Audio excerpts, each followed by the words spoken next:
पता नहीं क्यों जब मैं इस तरह की मूवीज देखता हूँ तो काफी अलग सी फील आती है मुझे। एक ऐसी फीलिंग कि भाई कुछ खालीपन सा मुझे लग रहा है, पता नहीं क्यों। अब देखो, स्टोरी जो है वो हर कोई बना सकता है। मैं अगर आपसे कहूँ कोई स्टोरी बना दो, एकदम कॉम्प्लेक्स सी नहीं, एकदम बेसिक सी स्टोरी जिसके अंदर कुछ अलग से एलिमेंट होंगे, कुछ ड्रामा वगैरह, पर इस बेसिक सी स्टोरी को आप कैसे शोकेस करोगे अपने प्रोजेक्ट के अंदर, ये सबसे इंपॉर्टेंट चीज है जो ये मूवी हमें सिखा देती है। ये मूवी हमें इंपॉर्टेंस बताती है कि एक डायरेक्टर एक मूवी के लिए कितना जरूरी है, उसकी स्टोरी टेलिंग और विजन कितना जरूरी है मूवी के लिए। सप्त सागर दाचे इंदु, जिसका अर्थ होता है 7 नदियों का संगम। एंड हाँ, ये साइड बी है, यानी कि इस मूवी का पार्ट 2, इस मूवी का पार्ट 1 देखना जरूरी है पार्ट 2 के लिए। तो देखा है तो वेल एंड गुड, नहीं देखा है तो देख लो। ये मूवी आपको किसी भी तरह से निराश नहीं करेगी, इसकी गारंटी मेरी तरफ से है। क्योंकि एक चीज जो मैं रिव्यू के स्टार्टिंग में ही कह देता हूँ, इस मूवी की सिंप्लिसिटी ही इस मूवी की सुंदरता है। चीजें कुछ कॉम्प्लेक्स नहीं है, एक लव स्टोरी जो कि अधूरी रह जाती है। अब लव स्टोरी अधूरी रहने से पूरी स्टोरी अधूरी नहीं रह जाती, इसीलिए इसका सार जो है वो पार्ट 2 के अंदर यानी कि साइड बी के अंदर है। तो दोनों मूवी का एक सिनॉप्सिस ले लेते हैं। मनु और प्रिया जो कि नया जीवन अपना शुरू करना चाहते हैं और काफी बड़े बड़े सपने संजो रखे हैं इन्होंने अपने लिए। कहाँ रहना है, कैसे रहना है, क्या दिनचर्या होगी, कौन बर्तन धोएगा, कौन खाना बनाएगा, दूध लेने कौन जाएगा, ये तक डिसाइड हो चुका है। पर जहाँ ये लोग घर लेना चाहते हैं वो थोड़ा बजट से बाहर है, तो पैसों की काफी सख्त जरूरत है अभी इन्हें। पर जब मनु को पता चलता है कि उसे एक मौका दिया जा रहा है अपने पसंदीदा घर लेने का, पर बदले में उसे एक क्राइम को अपने सर लेना होगा। क्राइम से मेरा मतलब किया किसी और ने है, पर इल्जाम अपने सर लेना होगा। तो मनु भी हाँ कर देता है, क्योंकि उसे कहा जाता है कि जल्द ही उसे बेल भी मिल जाएगी। पर अनफॉर्चुनेटली किस्मत में कुछ और ही लिखा है और 100% वही मिलने वाला है उसे। और भी चीजें होती है मूवी के अंदर जो पूरी तरह एक्सप्लेन करना मुश्किल है।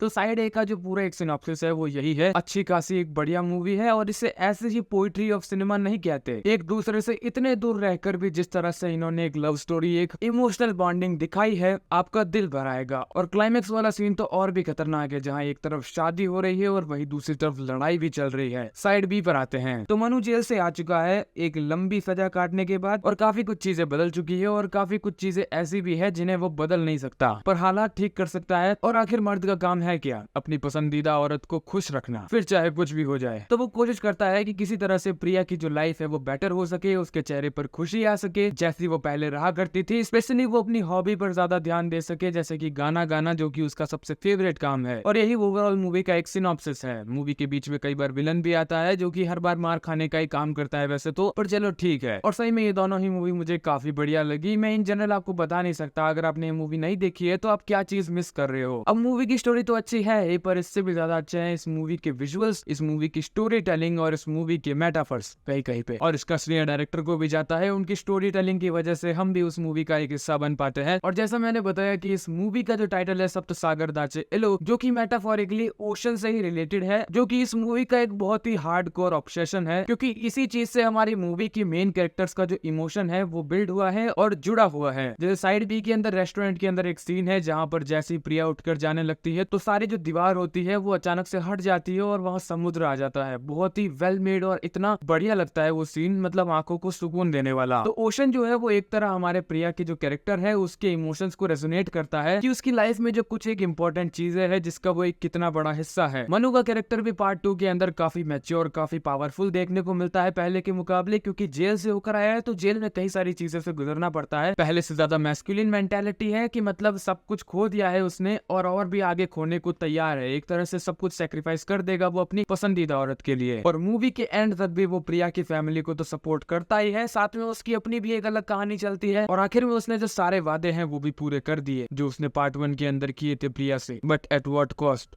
वो तो आप मूवी में देख ही लोगे। मूवी का एक बहुत ही प्यारा सीन जो कि क्लाइमेक्स में मुझे लगता है मनु पूरा खून से भर चुका है, उसका चेहरा पूरा खून से भरा हुआ है, पर वहाँ एक गेट है जहाँ से समुद्र की जो कलकल की आवाज है वो आ रही है, जैसे गेट के पार ही समुद्र है। तो जैसे ही वो गेट खोलता है एग्जैक्ट वहां समुद्र होता है और उसके चेहरे पर जो भी खून होता है जब हम फ्रंट व्यू देखते हैं उसका वो सारा ही खून गायब हो जाता है, जो कि हमें शोकेस करता है कि पहले जो खून से भरा हुआ चेहरा था वो उसका उस टाइम का चेहरा था जब वो चीजों को चाहता था दिलो जान से कि ये चीज पूरी हो जाए, ये हो जाए, वो हो जाए। और आखिर में जब उसका क्लियर फेस हो जाता है फ्रंट व्यू से, तब जो जो चीजों की अपेक्षा उसने की थी वो सारी पूरी हो चुकी है। पर होती वो उसकी इमेजिनेशन ही है या फिर वो फ्री हो चुका है सब चीजों से। बाकी मैंने इस मूवी को इतना लेट इसीलिए देखा क्योंकि ये मूवी हिंदी डब में अभी आई है और इतना लेट आने का रीजन में भी हो सकता है कि यार शायद एक्टर को टाइम मिला नहीं मूवी डब करने का, क्योंकि मोस्ट ऑफ द मूवीज ये खुद ही डब करते हैं अपनी। तो हाँ, हिंदी डब भी ठीक ठाक था और कई जगह पर समझ आ रहा था कि एक्सेंट का इशू है, बट ओवरऑल वो भी फाइन था, एक अपनी यूनिकनेस थी उसकी। बाकी आपने मूवी देखी या फिर नहीं, कमेंट में जरूर बताना, और देखी तो कैसी लगी। मिलते हैं अगली वीडियो में, till then take care, bye bye.